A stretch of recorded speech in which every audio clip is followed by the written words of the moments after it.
Now to an update on a KCRA3 Investigates story that we've been tracking for nearly 2 years.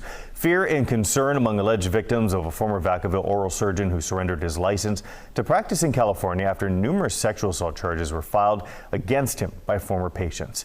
KCRA3's Melanie Wingo joins us live in studio with more on the recent developments. Well, we just learned, Mike, that Dr. David Webb now has a license to practice dentistry in the state of Idaho. KCRA3 has confirmed with the Idaho Division of Occupational and Professional Licenses that Webb applied for and received a license to practice just last month. So we wanted to know whether the state was aware of the numerous criminal charges he's facing right here in California and about the process by which he was able to obtain a license, given he's about to go to trial on all of those charges. This is video of Webb after a court appearance in March of last year. He did not answer any of the questions we had for him about the charges he faces for allegedly sexually abusing patients in his care. But at that time, his attorney confirmed Webb had just surrendered his license to practice in California and that he had moved to Idaho.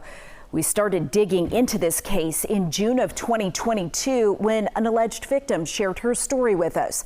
Shortly after our first story aired about the criminal complaints filed against Webb making their way through the Solano County court system, Webb's practice, Northern California Facial and Oral Surgery, closed its doors. And in the months that followed, many other victims would come forward and new criminal charges were filed by the district attorney's office. Webb is about to go to trial on 8 counts of misdemeanor sexual assault after being accused by those patients.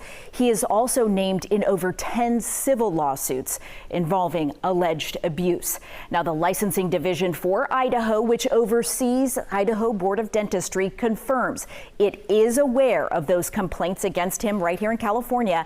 And although it can't elaborate on the decision-making process for granting Webb what's considered a special status license, it did share the conditions under which he received the go-ahead to practice. And those include Webb needs to obey all state and federal laws and have no convictions for criminal offenses relevant to his dentistry practice. He's not allowed to own his own dental practice or engage in solo practice.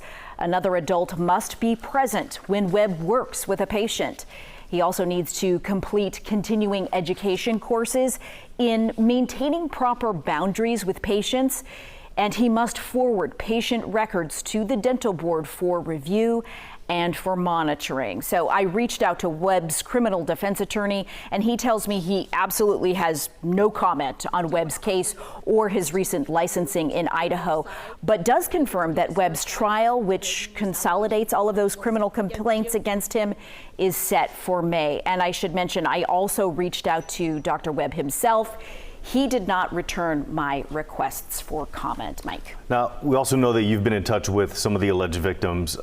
I got to imagine they probably weren't all too pleased hearing that he had obtained another dentistry license in another state. Yeah, absolutely. And in short, they are concerned about all of this. After Webb surrendered his license here in California, there was a measure of relief on their part. Now they're worried for other potential patients in Idaho. That state telling us it's put those conditions attached to Webb's license as a sort of safeguard based on the pending litigation here in California against him. And we should learn if Webb's trial will start in May as scheduled at a preliminary hearing that is set for the beginning of April. So, of course, this is something that we'll continue to follow. Yeah, definitely. All right, Melanie Wingo, thank you so much for this report.